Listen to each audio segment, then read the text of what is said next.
पूजनी बाबा जी, पूजनी माता जी, भगवान भोलेनाथ के चरणों में मेरा कोटि कोटि प्रणाम। मैं सौरभ रमण तंत्र लेवल 3 आप सभी का स्वागत करता हूं। आज हम लोगों का बहुत ही इंपॉर्टेंट वीडियो रहने वाला है। आज मैं आप सभी दरबार के जितने भी भक्त और शिष्य हैं और जितने भी दीक्षित भक्त हैं उन लोगों से आग्रह करूंगा कि वीडियो पूरा देखें, क्योंकि ये वीडियो आप लोगों के लिए कुछ स्पेशल रहने वाला है और ये आप लोगों के लिए ही है। और ऐसा सिर्फ मेरा मानना है, अगर आप लोगों को वीडियो अच्छा लगे तो ज़रूर सभी को शेयर करें, क्योंकि कुछ ऐसी चीज़ें हैं जो दरबार में आप लोगों को नहीं करना चाहिए।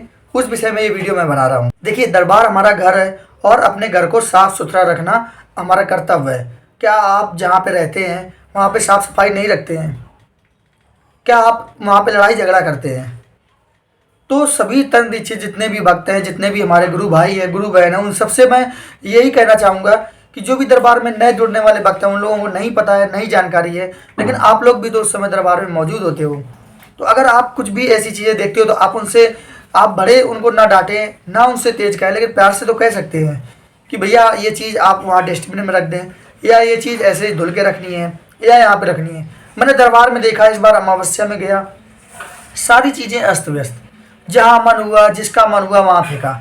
ऐसा नहीं है कि क्या अमावस्या में जितने भी दीक्षित भाई बहन हैं क्या वो लोग नहीं आए होंगे? क्या आप लोगों को कोई कर्तव्य नहीं है? क्या आप अपने घर में भी इसी तरीके के रखते हैं जैसे आपने यहाँ पर रखा? मुझे ऐसी गलतियाँ मिली आप लोगों की, सभी की। एक अकेला मैं कोई काम नहीं कर सकता हूँ जब तक आप लोगों का सपोर्ट नहीं होगा। मैं ये नहीं कहता हूँ कि किसी को डांटो, मैं ये भी नहीं कहता हूँ किसी को हड़काओ या किसी को बुरा भला कहो। मैं ये कहता हूँ कि सभी को प्यार से समझाओ कि भैया ये तो हमारा घर है और हम लोग इसको साफ़ सुथरा नहीं रखेंगे तो कौन रखेगा। आप लोग भी जानते हैं कि करौली शंकर महादेव धाम के जो भक्त हैं, जो शिष्य हैं, जगह प्रचलित हैं। किस कारण से? कि वो एक व्यवस्थित ढंग से रहते हैं, अच्छे से रहते हैं। और आप लोग ही अव्यवस्था फैलाओगे तो कैसे काम चलेगा? बाहर के लोगों से पूछो, वो हम लोगों की मिसालें देते हैं कि यहाँ के जो शिष्य हैं उनको किसी भी सेवा की और किसी भी ऐसे सुख सुविधा की कोई ज़रूरत नहीं है। वो लोग अपनी व्यवस्था खुद ही बना लेते हैं, ना कोई सेवादार चाहिए, ना उनको कोई कहने वाला चाहिए कि आप ये काम करो। वो अपनी व्यवस्था खुद ही बना लेते हैं और हर एक चीज़ अच्छे से मैनेज कर लेते हैं। लेकिन इस समय दरबार में देख रहे हैं कि जब भी कोई भी कार्यक्रम होता है, कोई भीड़ होती है, आप लोग खुद जानते हैं कि दरबार में अपने विदेशी भक्त भी आते हैं। क्या मैसेज जाएगा उन लोगों को? तो ये चीज़ हम लोगों की जिम्मेदारी। अगर मैंने ये चीज़ सोची है तो आप लोगों को भी मेरा साथ देना चाहिए इसमें। और मैं कोई बुरी चीज़ के लिए साथ नहीं मांग रहा हूँ आपसे, अच्छी चीज़ों के लिए साथ मांग रहा हूँ। दरबार अपना घर है और अपने घर को साफ़ सुथरा स्वच्छ रखना हम सब का कर्तव्य है। लेकिन ये चीज़ें सोचनी पड़ेंगी, कहीं से ये चीज़ें तो बढ़ानी पड़ेंगी, किसी को तो सोचना पड़ेगा। मुझे ऐसी बहुत सारी कमियाँ लगी इस बार जो बहुत ही बुरा लगा, मुझे अच्छा नहीं लगा बिल्कुल भी। और आप सभी लोग भक्त जो होते हैं तन दीक्षित, वो ठीक है, आप लोग तन दीक्षित हैं, अच्छी बात है। आप लोग दरबार से काफ़ी दिन से जुड़े हैं, काफ़ी सारे ज्ञान है, काफ़ी सारी चीज़ें आपको पता है। लेकिन इसका मतलब ये नहीं कि जो नए जुड़ने वाले भक्त हैं उनको कुछ भी ना बताया जाए। मैंने देखा कि तन दीक्षित भक्त जितने भी हैं, दीक्षित भक्त हैं जो दरबार के, वो वहीं पे खड़े हैं और लोग ऐसे ही फैला के जा रहे हैं, कूड़ा करकट कर रहे हैं, कचरा कर रहे हैं। देखिए, जो गलती करता है केवल वही इस चीज़ का भागीदार नहीं है, जो गलती करते हुए देखता है वो भी भागीदार है। और आप लोग भी जानते हैं कि आप अगर दीक्षित हैं, अपने कर्म भोग काट रहे हैं, तो आप लोगों का भी तो खुद दायित्व है ना इस विषय पे। आप लोग हमसे ज़्यादा जानते होंगे, हमसे बड़े हैं, आप लोग 4 लेवल 5 लेवल में भी होंगे, हमसे ज़्यादा आपको पता होगा। आपको कुछ भी बताना व्यर्थ है, क्योंकि आप हमसे ज़्यादा जानकार हैं, आपको हमसे ज़्यादा पता है, हमसे ज़्यादा आता है। लेकिन मैं आप लोगों से बस इतना ही सपोर्ट चाहूँगा कि आप कहीं भी दरबार में कोई भी वक्त, चाहे मैं खुद क्यों ना हूँ, अगर मैं कोई अव्यवस्था कर रहा हूँ या अव्यवस्था फैला रहा हूँ तो आप मुझे मना कर सकते हैं, पूरी छूट है आपको, चाहे मैं हूँ या कोई भी भक्त हो। क्योंकि दरबार की जिम्मेदारी तो अपने लोगों पे ऊपर ही है। सारी चीज़ सेवादार करते रहेंगे। क्या हम लोग सिर्फ वहाँ पे आराम करने के लिए जा रहे हैं? क्या दरबार में हम लोग सेवा नहीं कर सकते हैं? क्या सेवा करना पाप होता है?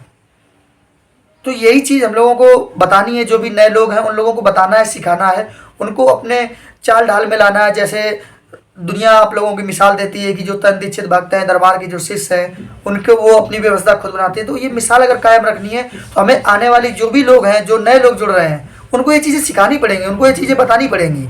और उनको बताएगा कौन ये चीज़ें? ऐसा भी नहीं है कि आप किसी को डांटें, किसी को फटकारें, किसी को मना करें। आप सिर्फ प्यार से समझाना है। क्योंकि वो भी आपके भाई बहन है। और आप उनको प्यार से नहीं समझाएंगे तो कौन समझाएगा, कौन बताएगा, वो भी अनजान है अभी यहाँ से। तो आप सभी लोगों से मेरी हाथ जोड़कर विनती है कि कम से कम इस काम में मेरा सहयोग करें कि दरबार में साफ सुथरा बना रहे, स्वच्छ बना रहे, और यही अच्छा ही है। दरबार में आकर हम लोग अपने रोग कष्ट बीमारियों को खत्म करते हैं, और इसी गंदगी के कारण अगर कोई भी जो दरबार में आप लोग गंदा गंदा करते हैं, कोई गंदगी फैलाते हैं, अगर कोई भी बीमारी होती है तो उसके भी जिम्मेदार हम लोग ही तो होंगे, क्योंकि हम लोग ही गंदगी करते हैं और तो कोई करने नहीं आता है। हम और आप हैं जो गंदगी फैलाते हैं, वहाँ पे गंदगी करते हैं, कहीं कूड़ा फेंक दिया, कहीं कचरा फेंक दिया। तो आप सभी से निवेदन है कि आप मेरे इस मैसेज को सभी भक्तों तक पहुँचाएं, सभी शिष्यों तक पहुँचाएं, और जितने भी तंत्र दीक्षित और मंत्र दीक्षित भक्त हैं वो हमारे साथ सपोर्ट में आए। और आप सभी से निवेदन है मेरा, तो जल्द सभी लोग इस मैसेज को ज़्यादा दूर दूर तक पहुँचाएं। क्योंकि मैं ये बात ऐसे नहीं कह रहा हूँ, मैं इसलिए नहीं कह रहा हूँ कि नहीं मुझे, मैं आपको बताता हूँ कि मुझे कहाँ कहाँ कमियाँ मिली और क्या दिक्कत मिली। एक एक चीज़ आपको बताता हूँ। देखिए, सबसे पहले मैं बात करता हूँ अपने पूजनी बाबा जी के दरबार की। वहाँ पे मैंने देखा है कि वहाँ पर रैपर पैकेट लोग बंधन बांधते हैं, वहीं पे फेंक देते हैं। माता जी का प्रसाद मिलता है, अंदर ही बैठ के खाते हैं। कुछ भी खाना पीना हुआ बाहर से लेके वहाँ पे खाते पीते हैं और वहीं पे फेंक देते हैं। बोतलें लाते हैं, पानी पीते हैं और वहीं पे छोड़ देते हैं। मैंने ऐसा पूजनी बाबा जी के दरबार में बहुत देखा है।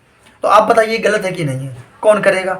आप अपनी पी हुई बोतल, अपना खाया हुआ खाना, अपना फेंका हुआ रैपर, क्या आप खुद नहीं फेंक सकते हैं? क्या आप अपने घर के पूजा घर में भी ऐसे ही करते हैं? क्या वहीं पे बैठ के खाना खाते हैं? क्या वहीं बैठ के नाश्ता करते हैं? और क्या वहीं पे कूड़ा कचरा फेंक देते हैं? आप भी वहाँ पे अगरबत्ती धूप बत्ती कुछ भी जलाते होंगे, क्या उसका जो रैपर बचता है वो अपने पूजा घर में रख देते हैं या पूजा घर के आसपास फेंक देते हैं? आप खुद मुझे इस चीज़ का जवाब दीजिए। और ऐसा नहीं है कि मैं यूं ही कह रहा हूँ, जिस जिस भक्त को, जिस जिस भाई बहन को ये चीज़ बुरी लग रही हो, आप एक बार देख लेना जाके, वहाँ पे देखना जाके कि कितने रैपर पड़े होंगे, कितनी पॉलीथीन पड़ी होंगी। आप एक बार जब देखना तब आप यकीन करना मेरी बात को। मैंने एक एक चीज़ नोटिस किया है, एक एक चीज़ देखा है। कुछ चीज़ों की मैं फ़ोटो भी खींच के लाया हूँ। मैं हर एक चीज़ आपको दिखाऊंगा, आप बिल्कुल चिंता न करें। मैं ऐसे नहीं कह रहा हूँ कोई भी चीज़, मुझे बिल्कुल भी अच्छा नहीं लगा। और इसके बाद हम बात कर लेते हैं अपने पूजी माता जी के दरबार की। वहाँ पे जो भक्त हवन करते हैं, हवन की जो किट होती है, जो ऊपर का जो किट होती है वो खाली होती है, जो वो जहाँ पे हवन करते हैं वहीं पे छोड़ देते हैं, जीने पे रख के छोड़ देते हैं। जबकि एक स्थान बनाया गया है, कॉर्नर पे एक जगह है जहाँ पे आप अपनी किट को रख सकते हैं। बहुत से लोगों को देखा है कि वो जो हवन कुंड होता है उसको वहीं पे छोड़ देते हैं। ठीक है, मानता हूँ कि वो गर्म है, दिक्कत हो रही होगी, लेकिन बहुत सारे लोग हैं कि वो लोग अपना पूरा हवन जला देते हैं। सिर्फ भभूत बचती है और भभूत भी ले लेते हैं, उसके बाद हवन कुंड वहीं पे छोड़ देते हैं। ये भभूत सहित वहीं पे छोड़ देते हैं। ठंडे होने के बाद बावजूद भी आप जहाँ से उसको उठाए हैं, कृपा करके वहीं पे उठा के रख दें। आपने देखा होगा कि जो हवन कुंड में लगाने के लिए या आपकी किट में लगाने के लिए जो ईंटें रखते हैं और बोरियां बिछाते हैं, वो भी वहीं छोड़ देते हैं। तो क्या ये अच्छी बात है? आपका घर होता तो क्या आप सफाई नहीं रखते? माता जी के दरबार में भी मैंने देखा है कि बहुत पैकेट रैपर, यहाँ तक कि जो आपको प्रसाद मिलता है, नारियल मिलता है, नारियल तोड़े घड़ी निकाल ली और बाकी का वहीं पे छोड़ दिया फर्श पे ही। कौन सफाई करेगा भाई? ये भी तो हम लोगों का ही काम है ना। क्या अपना गंदा किया हुआ चीज़ भी फेंक नहीं सकते हैं? और जबकि दरबार ने इतनी अच्छी व्यवस्था कर दी, हर जगह जगह डस्टबिन है। हम थोड़ा सा भी कष्ट नहीं कर सकते हैं? इतने बड़े बड़े रोगों कष्टों की मुक्ति के लिए हम दरबार आए हैं और आप ये थोड़ा सा भी कष्ट नहीं कर सकते हैं कि आप उसको डस्टबिन में डाल दें? बहुत बुरा लगता है ये देखकर, और अच्छी बात नहीं है। जो भी भक्त करते हो, जो भी मेरा वीडियो देख रहे हो, जितने भी भक्त हो, बहुत बुरा लगता है ये चीज़ें देख के। आप लोग कृपया करके ऐसा ना करें। और ये भी चीज़ अगर आपको किसी को बतानी पड़े तो ये बहुत बुरी चीज़ है। ये तो आपको अपने घर से ही सीखने को मिलता है, अपने घर से ही आप लोग सीखते हैं। इतना तो सिखाई दिया जाता है कि कूड़ा कचरा अपने पास नहीं रखना है। और इसके बाद मैं कैंटीन के पास गया। कैंटीन के बाहर मैंने देखा है लोग भोजन करते हैं और उस थाली को वहीं पे छोड़ देते हैं, नल के नीचे रख देंगे या जो डस्टबिन रखी है उसके पास इकट्ठा करते रहेंगे। थालियों का ढेर लग जाता है। अब बताइए, अगर आप अपनी खाई हुई थाली नहीं धो सकते हैं तो इससे भी बड़ी बात क्या हो सकती है? आप कम से कम जो आपने पुण्य अर्जित किया है, आपने जो प्रक्रिया की है, जो भी पुण्य है वो किसी और को तो ना दें। जो भी धोएगा आपका पुण्य, आपका कुछ अंश वो ले लेगा कि नहीं ले लेगा? आप लोग भी ये चीज़ जानते हैं। लेकिन मैंने देखा है बहुत सारे तंत्र दीक्षित मंत्र दीक्षित भक्तों को देखा है, और मैं ऐसे ही नहीं कह रहा हूँ, जब वो गाउन पहने होते हैं और वो आते हैं, थाली रख दी, भाई अगर थोड़ा सा छींटे गाउन में पड़ जाएंगी, थोड़ा सा गंदा हो जाएगा, आप उसको धुल लेंगे, लेकिन सिर्फ एक थाली रखने से कितनी अव्यवस्था फैल जाएगी ये आप नहीं समझते हैं। अगर उस जगह पे एक भी थाली ना रखी हो तो कोई भी हिम्मत नहीं करेगा कि वहाँ पे थाली रख दे। तो आपने अगर एक भी थाली वहाँ पे रख दी है तो आपने उस चीज़ को बढ़ावा दे दिया, दूसरा आएगा वो भी थाली रख के जाएगा, तीसरा आएगा वो भी रख के जाएगा, और फिर वहाँ ढेर लग जाएगा। आपको पता है कि वो जब थाली आप लोग खा के रख जाते हैं, वहाँ पे रखी रहती है, पूरे दिन धूप आती है, सूख जाता है, तो धुलने में कितनी दिक्कत होती है। कि आप लोग अपनी थाली भी नहीं धुल सकते हैं? अगर सब लोग अपनी खाई हुई थाली धुलने लगे तो क्या वहाँ पे भीड़ इकट्ठा हो पाएगी थाली होगी? ये बताइए। मैं ये नहीं कह रहा हूँ कि आप दूसरे की थाली दो, वो आपका अपनी मर्जी है। आप नहीं धोना चाहते, आप नहीं पुण्य कमाना चाहते, आपकी मर्जी है। आप नहीं सेवा देना चाहते, आपकी मर्जी है। लेकिन आप जो काम करते हो, आप खाना खाते हो थाली में, वो तो धुल सकते हो। तो ये किसकी जिम्मेदारी, किसकी दिक्कत है? आप ही मुझे बताएं, इस सवाल का आप जवाब दें। तो आप सभी से निवेदन है कि कम से कम ऐसा ना करें आप लोग। उम्मीद है कि अब पूर्णिमा का जो कार्यक्रम आ रहा है, गुरु पूर्णिमा है, दूर दूर से भक्त आएंगे, बाहर से भी भक्त आएंगे, तो कम से कम इस गुरु पूर्णिमा के अवसर पर साफ सुथरा रखें। मीडिया वाले भी आ सकते हैं, बहुत सारे लोग आ सकते हैं, तो आप लोग इन चीज़ों का ख्याल रखें। दूर दूर तक ये संदेश जाएगा कि यहाँ के भक्त स्वच्छता का पालन करते हैं, साफ सफाई रखते हैं। कितना अच्छा लगेगा आपको, आप खुद बताएं। तो कृपया करके ऐसा ना करना इस बार पूर्णिमा के अवसर पर, और सभी लोग ध्यान देना, मेरे इस मैसेज को हर एक व्यक्ति तक पहुंचाना। अभी और भी गलतियां हैं, ये तो मैंने 2-3 ही बताई हैं, मैं 10-15 गलतियां ऐसे नोट्स करके लाया हूँ, मैं देख के आया था, अभी और भी बताता हूँ आपको। उसके बाद जब आप पूजनी माता जी के दरबार से बाहर निकलते हो तो देखा होगा कि वहाँ पे कुछ चीज़ें सीमेंट की बनी हुई रखी हैं, वहाँ पे आप देखना जाके, आप फोटो में भी देखना, चेक कर सकते हैं। अब बताइए ये नारियल किसने रखे हैं और क्यों रखे हैं और किस लिए रखे हैं? इनका भी कोई यूज होता है क्या? क्या इनका कुछ काम में आएगा? जब दरबार ने डस्टबिन लगा रखी तो आप डस्टबिन में क्यों नहीं फेंकते हो? कितनी दूर डस्टबिन है, 4 कदम पे आपको डस्टबिन मिल जाएगी। आपने गरी निकाली, आपका काम हो गया और चल दिए। अच्छी बात नहीं होती है ये। दरबार की, अपने घर की साफ सफाई रखना हमारा कर्तव्य है, हम सबका दायित्व है, और आप लोग ऐसा करोगे तो कैसे काम चलेगा? बहुत बुरा लगता है ये चीजें देख के। ढेर लगा है नारियलों का, जहां मन होता वहां फेंक देते हैं। पूजा की चीज है, आप उसको डस्टबिन पे रख दे, डस्टबिन बनी हुई है ना। आप लोग भी देख सकते हैं, आप लोगों को भी समझ में आ रहा होगा कि हाँ वास्तव में ये चीजें होती हैं, और जब आप दरबार जाना तब आप देखना जाके, ऐसा होता है। और ये नारियल केवल माता जी के दरबार के बाहर ही नहीं मिलेंगे, पूरे दरबार में आपको मिलेंगे। जहां पे जो बैठ के खाते हैं वहीं पे फेंक देते हैं। यहाँ तक कि कुछ लोग पूजनी बाबा जी के दरबार में भी अगर नारियल खाया, वहीं पे तोड़ लिया तो वहीं पे छोड़ देते हैं। भाई बाहर निकलो, डस्टबिन रखी है, क्या दिक्कत है? गाड़ियाँ आती हैं, दरबार इतना साफ सफाई का ध्यान रखता है, हर एक चीज़ इधर उधर अपना जो भी कूड़ा कचरा होता है उसका निस्तारण करता है। और आप लोग हैं तो फैलाने में लगे हैं, तो आप लोगों का भी कुछ जिम्मेदारी बनती है। तो आप लोग इन चीज़ों का जरूर ध्यान दें। मैंने बहुत देखा है, आप जैसे वॉशरूम टॉयलेट की बात करें तो मैंने देखा है कि बहुत सारे लोग टॉयलेट जाते हैं, वॉशरूम जाते हैं, अब वहाँ पे पानी नहीं डालना है। बताइए कौन पानी डालने आएगा? आप खुद टॉयलेट वॉशरूम जाते हैं और आप पानी नहीं डालते हैं। और जो टॉयलेट अगर किसी कारणवश जाम है या खराब है, आप उसी टॉयलेट में या वॉशरूम में बैठ जाते हैं। ये गलत चीज़ है कि नहीं है? अगर वो चीज़ खराब है तो आप उसको यूज ना करें, फिर आप उसको क्यों यूज करते हैं?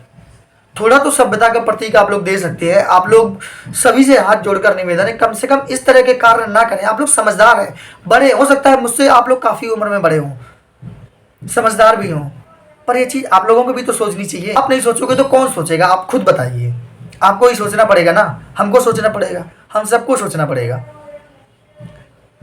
और मैंने बहुत सारे लोगों को देखा है कि बच्चों को लेके जाते हैं और इतना बुरी तरीके से बाथरूम टॉयलेट गंदा कर देते हैं। तो आप बताइए क्या मिलता है इस चीज़ से? क्या आपको नहीं लगता है कि केवल आज हमें, लोग सोचते हैं कि चलो आज है, आज हम गंदा कर देंगे, कैसा भी कर देंगे, हमें तो चले जाना है, फिर हमें क्या मतलब है? क्या कल आपको नहीं आओगे, या कल आओगे किसी और ने कर दिया ऐसा, तो क्या आपको अच्छा लगेगा अगर गंदा मिलेगा? तो आप खुद अपने दिमाग से सोचिए। ये भी चीज़ें मुझे बतानी पड़ रही हैं आप लोगों को, बहुत ही बुरी बात है ये। बहुत से लोगों को देखा है कि वो नल खुला छोड़ देते हैं, पूरा रात पूरा दिन नल खुला पड़ा रहता है। अब कौन बंद करे, कौन ध्यान देगा? आप हम सबको ध्यान देना पड़ेगा भैया। हम लोगों की आराम के लिए ही ये चीज़ें की जा रही हैं, दरबार भी हम लोगों के आराम के लिए कर रहा है और आप उनका सहयोग नहीं कर रहे हैं। बहुत बुरी चीज़ है ये। मैंने देखा है कि हर जगह बहुत सारे कपड़े पड़े हुए हैं, अब आप अपने कपड़े ही सही ढंग से नहीं रख पाते हैं, सही ढंग से फैला नहीं पाते हैं। अब इससे भी ज़्यादा बड़ी बात क्या हो सकती है? जहाँ मन होता है उसी जगह टांग दिया, जहाँ मन हुआ फैला दिया। मैंने बहुत ज़्यादा देखा है, आप जब भी दरबार में जाना, बाहर जो जालियाँ हैं दरबार के बाहर ही, वहाँ देखना कितने बंधन लटके हुए हैं। क्या दरबार ने कहा है कि आप यहाँ पे बंधन टांग सकते हैं? क्या अच्छी चीज़ है? कोई बाहर से विदेशी भक्त या बाहर से कोई भी भक्त आएगा, वो देखेगा कि यहाँ पे बंधन टंगे हुए हैं, कैसा लगेगा? आप खुद बताएं। क्या आपके आसपास कोई बहता हुआ पानी, नदी नहीं है? कोई भी नदी नहीं है। आप कानपुर जाते हैं, इतनी सारी नदियाँ मिलती हैं रास्ते में, आप वहाँ नहीं फेंक सकते हो? क्या आपके घर के आसपास, गांव के आसपास, शहर के नदी नहीं है? आप वहाँ बंधन नहीं प्रवाह कर सकते हो? गुरु जी ने अपने कहा किसी भी बहते हुए जल में आप बंधन को प्रवाह कर दें। फिर आप क्यों यहाँ पे टांग के जाते हो? बहुत ही बुरी चीज़ है। मैंने देखा है कि दिन पे दिन इतनी ज़्यादा बढ़ते जा रहे हैं बंधन कि कुछ कहने नहीं। अभी भी लोगों को नहीं समझ में आ रहा है। और मैं सभी से हाथ जोड़कर निवेदन करूंगा कि ये वीडियो आप सभी को शेयर करना है और हर एक ग्रुप में शेयर करना है। आज आपने शेयर नहीं किया ना, आप इन लोगों की गलतियों को बढ़ावा देंगे। आप एक चीज़ याद रखना, आज अगर आप लोग शेयर नहीं करते हैं वीडियो को, आप बढ़ावा देंगे इन सबकी गलतियों को। तो आपकी आपकी भी जिम्मेदारी है कि आप मेरा सहयोग करें, मेरे इन बातों को सभी तक पहुंचाएं, दूर दूर तक पहुंचाएं, सभी लोग जाने कि हाँ वास्तव में गलती कर रहे हैं हम। जब तक लोगों की गलतियों को बताया नहीं जाएगा तब तक वो लोग नहीं समझ पाएंगे कि हम गलती कर रहे हैं। तो आप लोगों का मैं पूरा सपोर्ट चाहता हूँ, सभी भाई बहन मेरा सहयोग करें। और जब आप जाएंगे अपने शिव परिवार के पास, जहाँ पे शिव जी की मूर्ति रखी हुई है, वहाँ पे आप देखना कितनी सारी चुनरी बंधी हुई है। जबकि दरबार ने क्या पोस्टर लगा रखा है कि जो भी आपको अर्जी का सामान मिलता है वो आपके उपयोग के लिए है। आप लोग वहाँ पे उस चुनरी को क्यों बांध देते हैं? आप, जबकि दरबार ने कहा है आपको सिर दर्द हो, हाथ में दर्द हो, कोई भी कष्ट हो, आप उस चुनरी को बांध लें, माँ बाबा का ध्यान कर लें, आपका वो दर्द ठीक हो जाएगा। फिर वो चुनरी बांधकर आपको क्या मिलता है? क्या मिल रहा है इस चीज़ से? फिर क्या मतलब रह जाएगा यहाँ के मंदिर और बाहर के मंदिरों में? अपने यहाँ शिव शक्ति विराजमान है। आप जो अच्छे भाव से, अच्छे मन से मांगेंगे वो आपको तुरंत मिलेगा। फिर चुनरी बांध कर मांगने से ही मिलता है क्या? दरबार ने जब उस चीज को मना कर रखा है, फिर आप दरबार की बात नहीं सुनते हैं। एक बांधता है, उसके पीछे हजारों लाइन पे लग जाते हैं। तो आप लोगों से निवेदन है कि आप लोग चुनरी भी ना बांधे, वहां पे साफ सफाई का ध्यान रखें। क्या साफ सुथरा दरबार आपको अच्छा नहीं लगता है? आप खुद ही अपने विवेक से, बुद्धि से जवाब दें। अगर आपको दरबार साफ सुथरा अच्छा ना लगता होगा तो आप लोग वहां कूड़ा फैलाएंगे, नहीं तो मैं आप लोगों से उम्मीद करता हूं कि आप लोग अब कूड़ा वहां नहीं फैलाएंगे। पता है मुझे कि आपको किसी ने नहीं बताया होगा, किसी ने नहीं कहा कि गलती कर रहे हैं, लेकिन आज मैं आपको बता रहा हूं ना, जितने लोगों तक मेरा ये वीडियो जा रहा है, आज के बाद आप लोगों से गलती नहीं होगी, ऐसी मैं आपसे उम्मीद रखता हूँ, आप पे विश्वास करता हूँ। उसके बाद आप लोग शिव शक्ति दरबार में जाना, वहीं पे लोग बाल खींचते हैं और इतने बालों के गुच्छे आपको मिलेंगे, रैपर मिलेंगे, पैकेट मिलेंगे। वहीं पे खाना खाएंगे तो जो कवर होते हैं, पेपर होते हैं, वो भी वहीं पे मिलेंगे। बताइए क्या आपको ये करना अच्छा लगता है? अगर आपको अच्छा लगता हो तो आप कर सकते हैं, और मैं ये भी मान लूँगा कि अगर आप कर सकते हैं तो आप अपने घर में भी ऐसा ही करते होंगे। मैं ये बिल्कुल मान लेता हूँ, क्योंकि आपको ये चीज़ तो समझ में आ जानी चाहिए कि क्या अच्छा है क्या बुरा है। अगर ये भी बताना पड़ रहा है तो बहुत ही शर्म की बात है। आप लोगों से ये उम्मीद नहीं रखता हूँ मैं। और अब पूर्णिमा आ रही, कम से कम अब तो ना करना। और आप लोगों की पता है और एक बड़ी गलती क्या है? सेवादारों से झगड़ा करना। मैंने देखा है कि अगर उनके टोकन का नंबर नहीं आ रहा है तो वो अंदर जाएंगे, अंदर जो सेवादार हैं पूजनी बाबा जी के दरबार में, उनसे झगड़ा करने लगते हैं, अपनी चलाते हैं। क्या आप लोगों को उनसे ज़्यादा पता है? वो लोग भी सेवा दे रहे हैं। पता है 24-24 घंटे वो लोग भी आपकी सेवा में सो नहीं पाते हैं, गुरु जी के साथ बराबर मेहनत करते हैं, आराम भी करने का मौका नहीं मिल पाता है। और वो लोग पता है आपको समझते हैं कि आप लोग तकलीफ में हैं, कष्ट में हैं, इसलिए वो आपको कुछ भी नहीं कहते हैं। वो हर एक चीज़ जानते हैं, लेकिन आप लोग उनकी तकलीफ नहीं जानते हैं। वो भी, उनकी भी अपनी सेवा है, वो लोग भी क्या कर सकते हैं? जैसा उनको निर्देश दिया जाता है, जैसा आदेश आता है गुरु जी का, अपने वैसा ही करते हैं। और गुरु जी का जैसा आदेश आएगा वो मानना हम भक्तों का भी काम है। अगर गुरु जी ने कोई आदेश कर दिया है तो वो पत्थर की लकीर है, हम लोगों को मानना चाहिए। अगर किसी कारणवश कोई चीज़ें लेट हो रही हैं तो उसका भी कुछ ना कुछ रीजन होता है, ऐसे यूं ही कोई चीज़ लेट नहीं होती है। तो ये चीज़ें आप लोगों को भी समझना पड़ेगा। आप झगड़ा करने लगते हैं, क्या ये अच्छी बात है? वो लोग बेचारे आपकी सेवा में कितने घंटों तक सोते नहीं हैं, कितना हर चीज़ करते हैं, 24 घंटा 48 घंटा हो जाता है, सोते भी नहीं हैं और आपकी सेवा में लगातार लगे रहते हैं। और आप एनर्जी देखिए कभी कम नहीं होगी। आप जो भी पूछेंगे वो आपको कितने अच्छे से बताते हैं, ना भी पूछेंगे तब भी आपको बताते हैं। फिर भी आप उनसे झगड़ा करने लगते हैं। मैंने बहुत देखा है। आप माता कामाख्या हॉल में चले जाएं, वहाँ पे जो भैया रहते हैं, नितेश भैया, रात भर जागते हैं, आपकी सेवा के लिए जागते हैं। आप सो जाते हैं, आपके बच्चे रात में भी जाग के अगर टहलने लगते हैं ना, वो पकड़ पकड़ के समझ लो बाहर नहीं जाने देते हैं, अंदर लाते हैं। कौन करेगा सेवा? और आप जाके उनसे झगड़ा करने लगते हो। अगर कोई चीज़ आप प्यार से कहोगे, देखिए आप सामने वाले व्यक्ति को आप सिर्फ आईना समझें। अब आईना के सामने खड़े होकर आप अगर गुस्सा दिखाएंगे तो आपको गुस्सा मिलेगा, प्यार दिखाएंगे तो प्यार मिलेगा। तो ये आप पे डिपेंड करता है कि आप सामने वाले को किस तरीके से ट्रीट करते हैं। आप प्यार से बात करेंगे, वो देखना कितने अच्छे से बात करते हैं और कितने अच्छे से हर एक चीज़ मैनेज करते हैं। आप लोगों के लिए ही तो वो जागते हैं। माता कामाख्या हॉल में देखा है कि लोग सोते हैं और जैसे ही सुबह उठे अपना गद्दा छोड़ा और चले गए। आप बताइए गद्दा कौन रखेगा आके? क्या घर में भी बिस्तर आपके ऐसे ही पड़े रहते हैं? पूरे साल बिस्तर ऐसे ही लगे रहते हैं और आप जाके लेट जाते हैं केवल। आप घर में ऐसा करते होंगे तभी तो आदत पड़ी है। जब आप वो गद्दा उठा के अपना बिछा सकते हैं तो उस गद्दे को उठा के वहां पर रख भी तो सकते हैं। कौन करेगा आके? ये आप बताइए। और अगर आपसे कोई कहता भी हो तो आप उससे लड़ जाते हो, झगड़ा करने लगते हो। बहुत बुरी चीज़ है ये। और पता है जो मुझे सबसे बड़ी गलती लगी है अब तक की, वो सबसे बड़ी गलती क्या है? जब आप लोग आरती लेने जाते हैं, चाहे वो पूजनी बाबा जी की हो, चाहे पूजनी माता जी की हो, आप लोग लाइन तोड़ते हैं। कोई भी व्यवस्था किसी भी दिन मेंटेन नहीं होती है। मैंने ऐसा हर रोज़ देखा है। मैं ये एक दिन की बात नहीं कर रहा हूँ, हर रोज़ की बात कर रहा हूँ। इतने सेवादार वहाँ पे लगे होते हैं, वो लोग इतना समझाते हैं, लेकिन आप लोग मानते नहीं हो। अगर कोई लाइन भी लगी होती तो आप लाइन तोड़ देते हो, जल्दी भागते हो। वो अपने पूजनी माता जी की आरती है। आप शॉर्टकट से किन्हीं चीज़ों को पाने की कोशिश करेंगे तो वो ज़्यादा लंबे समय तक नहीं चलेगी। आपको इंतज़ार करना चाहिए, ये चीज़ समझना चाहिए कि हम लोग अगर आराम से माँ की आरती लेंगे तो उतनी देर खड़े खड़े माँ जी से प्रार्थना भी तो कर सकते हैं। क्या आरती लेने से ही आपके कष्ट दूर हो जाएंगे? अगर ऐसा होता तो हर सारे लोग प्रक्रिया ना करते, आरती लेते और ठीक हो जाते, स्वस्थ होकर घर चले जाते। आप जब आरती लेने के लिए जाते हो, माता जी को देखते हो तो आपके अंदर कुछ ऐसे विचार चलते हैं, माता मुझे ये चाहिए, माँ मुझे ये चाहिए, तो माता वो सुनती हैं। तो आप लोगों को लाइन नहीं तोड़नी है।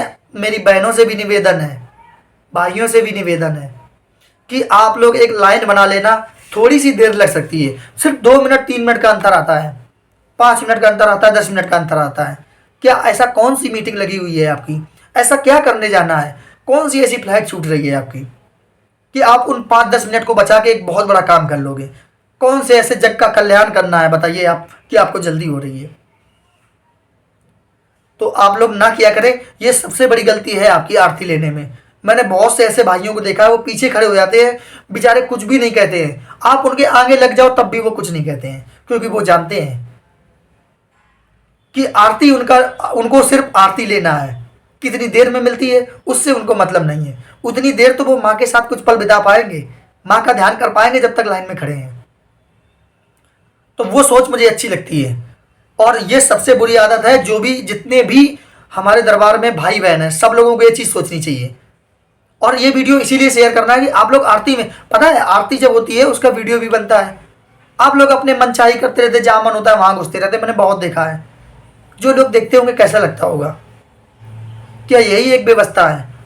तंत्र में जाने से पहले हम लोगों को बताया जाता है कि तंत्र एक व्यवस्था है, और आप लोग अपनी उसी व्यवस्था को नहीं मेंटेन कर पा रहे हैं। अब बताइए आप कौन करेगा ये चीज़ें? अब ये चीज़ भी आपको अगर बतानी पड़ रही तो कितनी शर्म की बात है। मैं उम्मीद करता हूँ कि जितने भी मेरे सारे भाई बहन हैं, इस वीडियो को जितने लोग भी देखें, वो लोग आगे से बिल्कुल एकदम सरल पूर्वक, जैसे आपका व्यक्तित्व है, जैसे आपको दरबार सिखाता है, आप अपने लाइन में खड़े हो जाएं और इंतज़ार करने लगे। जब माँ बाबा चाहेंगे आपको आरती मिल जाएगी, तब तक आप लोग इंतज़ार करें। आपसे हाथ जोड़कर मेरी प्रार्थना है, रिक्वेस्ट है, आपसे मैं हाथ जोड़ रहा हूँ। बुरा चीज़, बहुत बुरी चीज़ है। कभी मैं भी ऐसा करूँ आप मुझे पकड़ के बाहर कर सकते हैं। किसी के लिए छूट नहीं है, कोई भी हो। अगर कोई ऐसा करता है तो आपको मतलब नहीं है, क्योंकि वो उसकी अपनी मर्जी है। वो अपने जो भी दिक्कतें हैं, समस्याएं, वो अपना वो जाने। आपको ऐसा नहीं करना है। आप क्या कहते हो, वो ऐसा कर रहा है तो हम क्यों ना करें? भाई वो कुआं में गिरेगा तो आप भी गिर जाओगे जाके क्या? वो जब ऐसे काम करेगा तो तकलीफ में रहेगी, और आप भी वैसा काम करोगे, आप भी तकलीफ में रहोगे। फिर आप दरबार का नाम खराब करते हो कि मुझे आराम नहीं मिल रहा, मुझे फ़ायदा नहीं मिल रहा है। आप अपनी सोच ही नहीं बदल पा रहे हो, दरबार को पूरी तरीके से अपना ही नहीं पा रहे हो। दरबार को अगर आप अपना घर समझते तो ऐसी कोई भी गलती ना करते कि आज मुझे इस विषय पे वीडियो बनाना पड़ता। और आज तक किसी ने भी इतने सालों में ऐसा नहीं सोचा होगा। माँ बाबा ने अगर मेरे अंदर ये ख्याल डाला है तो जरूर ही इसके पीछे कोई लॉजिक होगा, कोई कारण होगा। तो आपको भी इन चीज़ों को मानना पड़ेगा। मैं कोई गलत चीज़ के सपोर्ट में आप लोगों से नहीं कह रहा हूँ। तो आप लोगों से हाथ जोड़कर रिक्वेस्ट है कि आरती में और खासकर भंडारे में, भंडारा भी तो अपने माँ बाबा का प्रसाद है, भंडारे में भी मैंने देखा है लोग लड़ने लगते हैं लाइन में लगने के लिए, जाएंगे आगे वाले के पास, थोड़ी देर बातें करते रहेंगे और व्यवहार बना के वहीं पे लग जाएंगे। ठीक है, आपको प्रसाद तो जल्दी मिल गया, आपने शॉर्टकट मार लिया, आपको अंदर से सुखी शांति मिल गई। लेकिन ये दरबार जो है हमारा आंखों वाला दरबार है। आप सभी लोग जानते हैं कि आंखों वाला दरबार है। आपकी कोई भी हरकत दरबार से छुपी नहीं है। फिर आप ही लोग परेशान होते हो, आप ही लाइन में लगाते हो, आप ही लोग टोकन लेते हो गुरुजी से मिलने के लिए कि गुरुजी मैं ठीक नहीं हो रहा हूं। कड़वा है लेकिन सत्य है। जब आप दरबार के नियमों को नहीं मान सकते हो तो आप स्वस्थ कैसे हो सकते हो? दरबार पहले ही कहता है कि नियमों को आपको मानना होगा, फिर आप स्वस्थ कैसे हो सकते हो? मैं कैसे मान लूँ कि आप स्वस्थ हो जाओगे? जब आप दरबार के नियम का पालन ही नहीं कर रहे हो, स्वस्थ कैसे हो जाओगे? तो आप सभी से भी हाथ जोड़कर रिक्वेस्ट है कि आरती और भंडारे में लाइन न तोड़ें। बिल्कुल एकदम सरल पूर्वक, जहां आपको लाइन में जगह मिले आराम से पीछे लग जाएं। जो आपके आगे खड़े हैं उनको आरती लेने दें। जबरदस्ती घुसने से कुछ भी फायदा नहीं होता, जल्दी आरती लेने से कोई फायदा नहीं। अगर आपको इतनी जल्दी है कि आप लाइन तोड़ के 4 लोगों को धक्का मार के आरती लें, तो इससे अच्छा है कि आप आरती ना लें। आप अपने मोबाइल पर ही आरती ले लें या स्क्रीन पर आरती दिखाई जाती है, आप वो आरती ले लें। आप जिन 4 लोगों को धक्का मार के आगे बढ़ते हैं वो लोग क्या सोचते होंगे, क्या कहते होंगे? अगर उनके मुंह से कुछ बुरा निकल जाता है, वो दरबार वाक्य सिद्धि दरबार है, तो बताइए कैसे आप स्वस्थ हो पाएंगे? तो कृपा करके ऐसी गलती ना करें। और फिर एक चीज़ और है, दरबार में मैंने पूजनी बाबा जी के दरबार में देखा है कि वहाँ पे गद्दे होते हैं, लोग लेट जाते हैं, कवर कर लेते हैं बढ़िया से, पूरा एक गद्दे में अकेले लेट जाएंगे। और जब उनसे कहो भैया बैठ जाओ तो वो कहते हैं हम चिकित्सा करवा रहे हैं, लेट के चिकित्सा होगी। आप बताइए दरबार क्या लेट के ही चिकित्सा करता है? आप वहाँ बैठे होगे तो चिकित्सा नहीं करेगा क्या? दरबार ने ऐसा कोई निर्देश दिया है? जो लोग दरबार में आ रहे हैं वो भी आपके भाई बहन है। क्या आपके सगे भाई बहन होते, आप उनको जगह नहीं देते, नहीं बैठाते? तो दरबार में ठीक है, अगर भीड़ नहीं है, गद्दे ज़्यादा हैं, जगह ज़्यादा है, आप लेटे आराम करें, सोए, कुछ भी करें। लेकिन जब भीड़ है कम से कम तब तो उस दिन ना करें। अगर आप गद्दे पे लेटे हैं, कोई व्यक्ति आपके पास आया, आपने मना कर दिया और वो व्यक्ति कष्ट में कहीं बाहर बैठ गया, जाके कहीं पे भी बैठा जाके उसको कष्ट हो रहा है, तो अपने बाबा माँ नहीं देखेंगे क्या? ये आंखों वाला दरबार है, सब देखता है। और आप भी इस चीज़ को जानते हो और जानते हुए भी गलती करते हैं। तो कृपा करके सभी को अपना भाई बहन समझे, अपना परिवार समझे।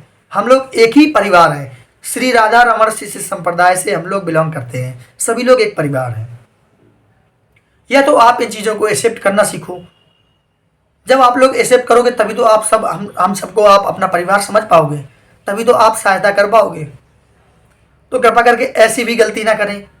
तो मैंने दरबार में ऐसे जो भी दिक्कतें थी वो मैंने आप लोगों को बता दी हैं। अब आप लोगों से उम्मीद है कि आप लोग ऐसी गलती नहीं करेंगे। पूर्णिमा पे होने वाले कार्यक्रम में, जो भव्य कार्यक्रम है हमारा गुरु पूर्णिमा का, आप सभी को पहले से ही शुभकामनाएं। आप गुरु पूर्णिमा के पर्व पे साफ सफाई स्वच्छता का बहुत ध्यान रखेंगे, एक दूसरे का सहयोग करेंगे, एक दूसरे को जगह देंगे।